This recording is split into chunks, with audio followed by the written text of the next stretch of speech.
The senator from Kentucky is now working for Vladimir Putin.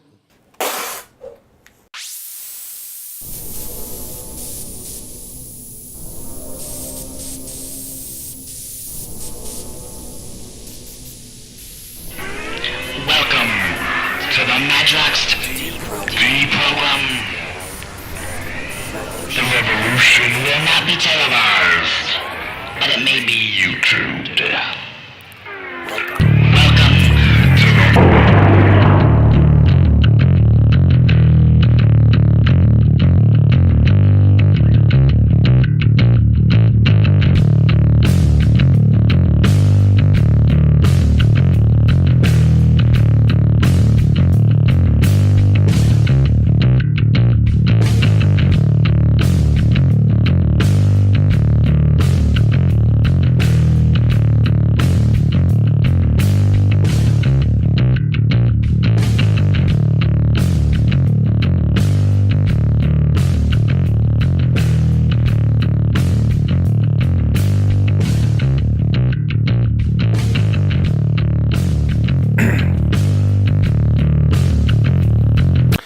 Welcome to episode 3 of the Madrox D program. I'm your host, Madrox Thomas, once again.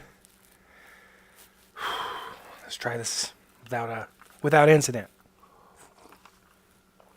McCain has some fucking balls, that's for sure. That little son of a bitch. He's gonna sit there on the floor of the Senate, and I know he didn't actually mean he believes that Rand Paul is working for the Russians, but when you throw out the way he said it, when you throw stuff out there like that, a lot of Americans catch that and think, what? Is Rand Paul working for the Russians? Ooh. So if you're going to make assertions like that, I'm going to take some circumstantial evidence that we have against you, Mr. McCain, and your hero time in Hanoi Hilton. And there's some people in there's a lot of POWs that do not like McCain. A lot of POWs. And I mean, guys like Laird Gunderson, who was an outspoken prisoner of war. I'm not actually sure if he knew McCain at the camp, but he made his feelings very public about Mr. McCain. And he actually lived in Arizona, I believe, so he was one of McCain's constituents.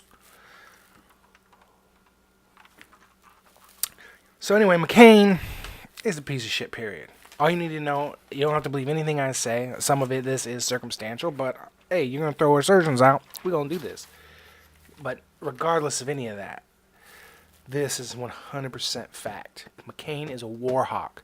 He wants war. He wants war with Russia. He wants war with Iran. He wants war with everybody. That's all he gives a fuck about.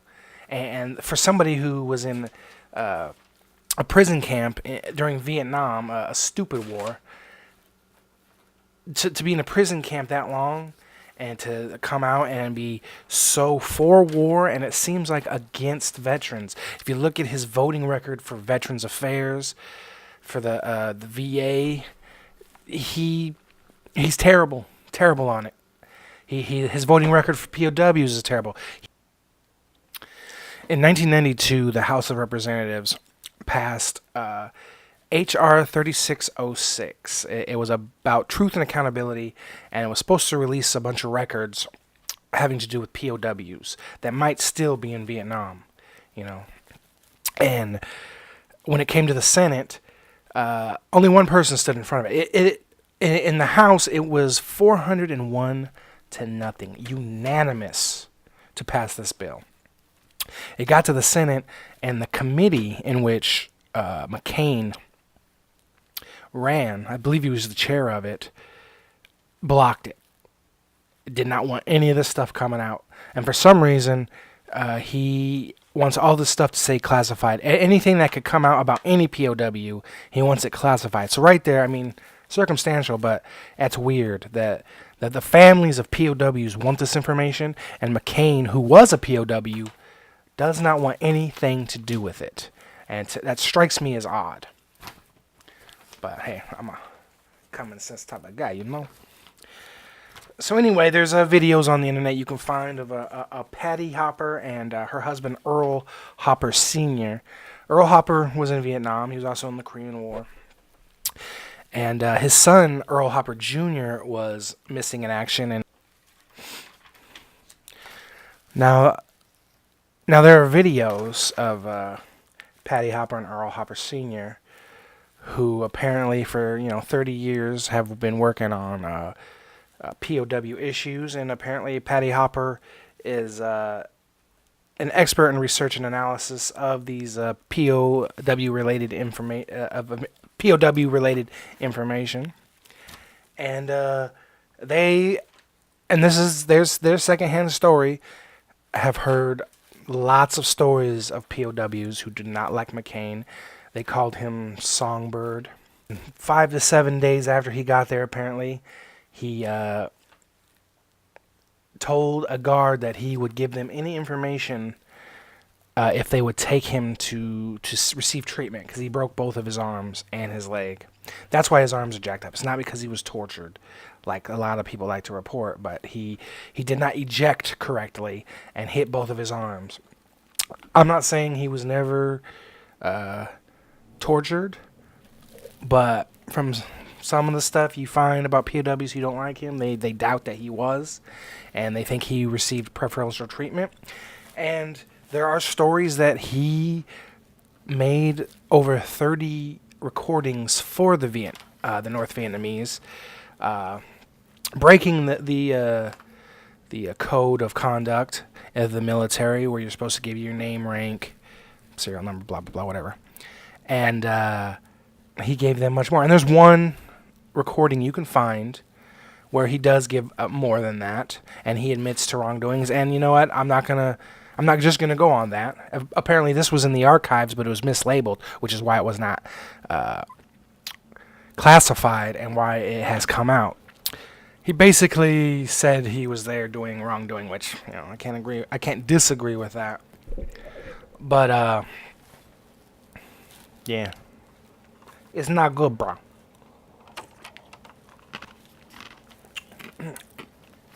Now, apparently, there's 30 some odd other recordings that were played over the air that basically uses propaganda for the North Vietnamese.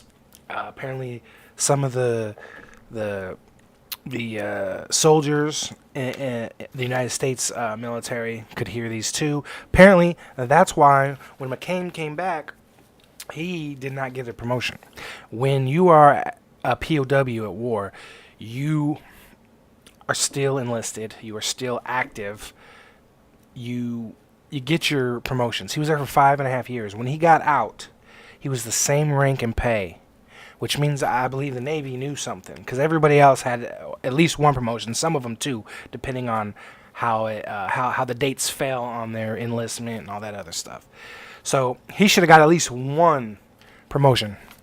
Nah, he got no promotion, which tells me the Navy knew something. Oh, here's a good part. Here's the good part right here. John McCain got a little Carlos Mencia in him, or Melania Trump. Plagiarism, you know what I'm saying? John McCain was a huge... Now I'm gonna just bumble this name. John McCain was a huge fan. John McCain was a huge fan of Alexander Solzhenitsyn. I don't know how to say the name. Alexander Solzhenitsyn. I don't know. The guy was a Christian who, around the same time, early 70s-ish, maybe late 60s, I'm not sure, but around the same time, he was in a Russian gulag. The USSR, Soviet gulag, I guess you would call it back then. He was in a gulag about the same time, and he wrote a book when he got out and won a Nobel Prize, I believe. And McCain really, really looked up to this guy, because, they both went through the same thing. And this guy tells a story about when he was in this gulag, and I believe another prisoner came up to him and just drew a cross in the dirt with a stick or something. And they just looked at it or whatever. And he said right there it gave him peace, that he knew he wasn't alone. Not just because of the other prisoner, but he was, I'm an atheist.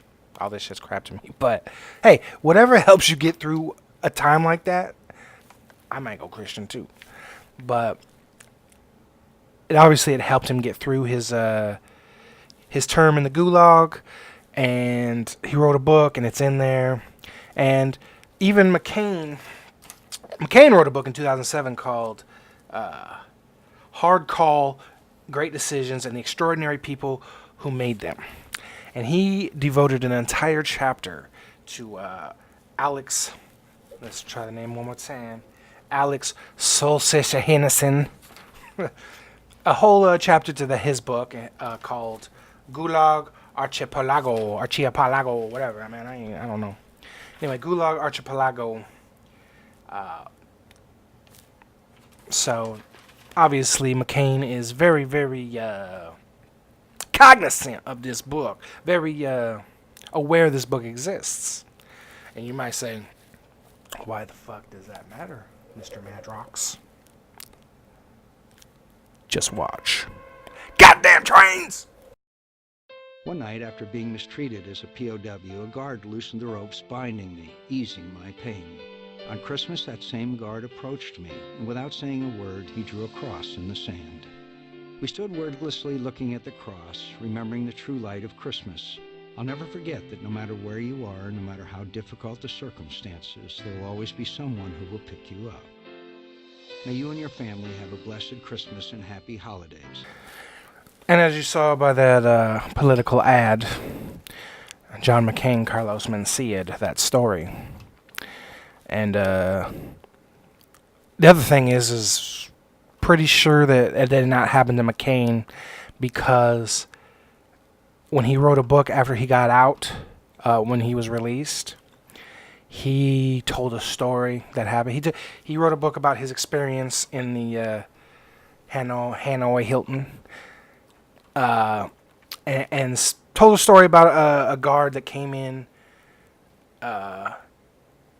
and let him sit down when he was supposed to be standing up, or loosened some thing where some guard did something cool for him. And you think if that cross thing would have happened, that would have been in that book. And he never mentions this cross story until, I don't know, 20 some odd years later, after this Russian gentleman who was in the gulag's book came out.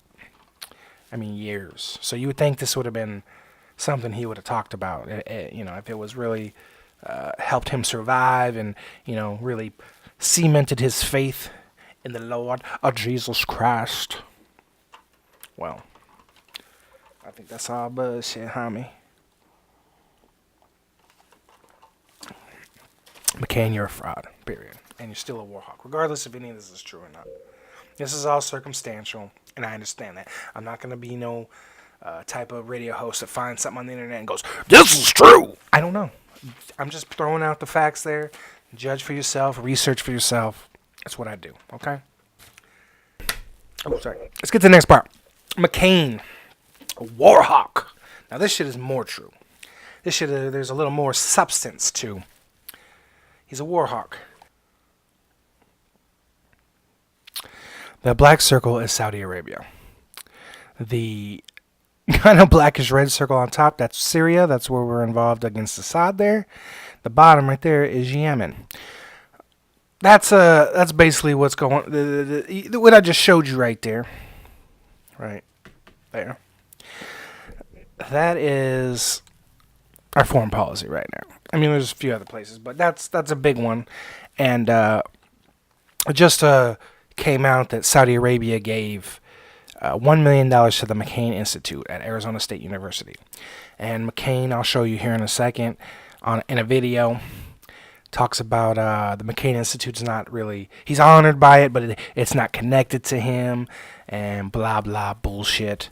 And he gets kind of irritated, of course. The guy keeps asking questions about Saudi Arabia and the $1 million.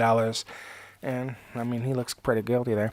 But let's go beyond that, and let's go to the fact that Saudi Arabia, I showed you Saudi Arabia and Yemen, its southern neighbor.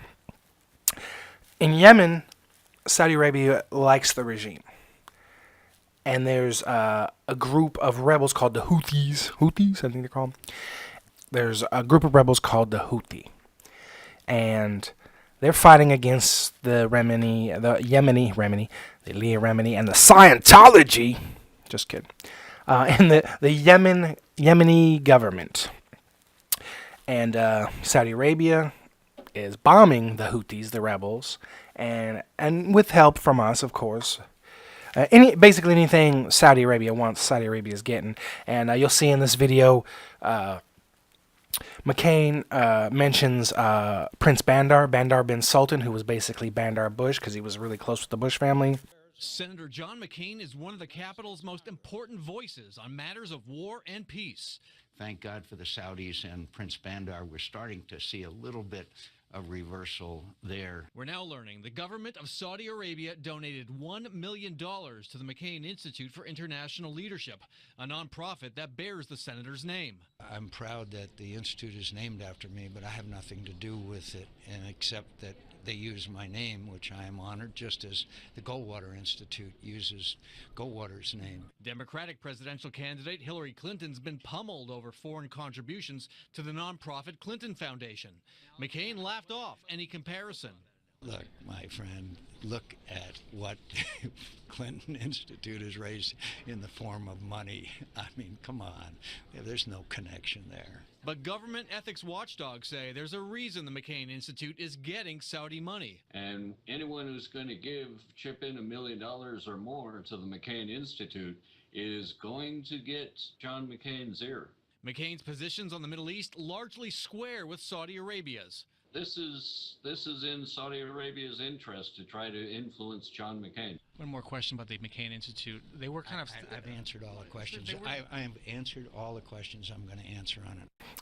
Bandar bin Sultan's wife sent a lot of money orders to the San Diego cell that was involved with 9/11, the terrorist attack. You might have heard of it. And so she was linked to that. So which means Bandar is probably linked to it. And Bandar, after all that, happened, and it didn't come out till recently, but Bandar's dead. What happened? He actually became the head of Saudi Arabian intelligence. So, So Saudi, obviously, and before, remember Saudi, before the 28 pages, Saudi Arabia was talking about how they were going to release all these U.S. assets, and then be mad if these 28 pages were released. And then what happened? Obama, right before Obama released them, which is one of the few things Obama did that I wholeheartedly salute him for. He went to Saudi Arabia himself. He went there and kissed the Saudi ring and said, listen, American people are stupid. We're going to release these 28 pages during... I can't remember what it was. There was something big happened. They released it on a Friday. Nobody paid attention. Nobody's still paying attention. It's fucking disgusting. Y'all go look up the 28 pages. There's shit in there that is just ugliness. But we don't give a fuck. We're just hamming it up with Saudi Arabia in the Middle East. We're doing their bidding. And this is what this video I'm talking about, where he says, I didn't take $1 million. I don't have nothing to do with the McCain Institute. Yet everything Saudi Arabia wants to do, Saudi Arabia does not like Assad. They want Assad gone. And I think it's because they want a pipeline from Saudi Arabia through Syria to Turkey and then maybe into Europe. And that's why Russia's fighting for Assad, because Russia has their own interest in their pipeline, and wherever that goes. I don't know. But so McCain wants to get us further into Syria and fighting and get rid of Assad. McCain in this video and another video I'll show you here, talks about why we need to fight the Houthis in Yemen, which is Saudi Arabia's fighting. And steady suppliers of the Houthis, usually by sea. I've seen a dhow that was huge, that carried a lot of weapons, that the Iranians carried the weapons. Also, they provide training. There's no doubt that the Houthis are the vassals of the Iranians. So that is a very serious situation. Another situation here, I think, Wolf, that we have to worry about is I'm not sure that airstrikes alone from Saudi Arabia will be enough to break the advance of Houthis. McCain wants to fight Iran, who Saudi Arabia obviously wants gone as well, and he wants to start a war with Russia. And McCain's a piece of shit. He needs to go. And Lindsey Graham. I'm going to do an episode called The 5 Most Punchable Faces in our legislative branch. And I wasn't even going to put McCain on it, but now I'm going to have to make it 10 because I got a few more to add. Lindsey Graham's on it, that's for sure. That ugly fucking cocksucker. Okay, sorry. I gets a little amped, you know. Drinks up. All right, is that it for this episode? Do I got anything else? Let's see. We got the Saudi Arabia bullshit. That bullshit. I think that's it. Whatever. Who gives a shit? Put her in the zoo. I appreciate my 10 subscribers. This may be the last the webcam era because I just receiving my new camera soon. So we're gonna make this look better and bigger, and we're gonna get more subscribers. We're gonna build this thing huge. So I appreciate you that watch. Please like and subscribe.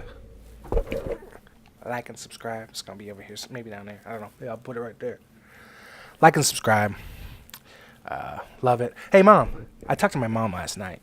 She don't get the internet very well. She watched my first video, and I was like, Mom, you watch the videos? And she's like, well, I can't find them, man. Mom, make an effort. Just kidding. I love you, Mom. I hope she watches this soon before... oh, McCain's dead. This ain't no... Whatever. Like and subscribe, you fuckers.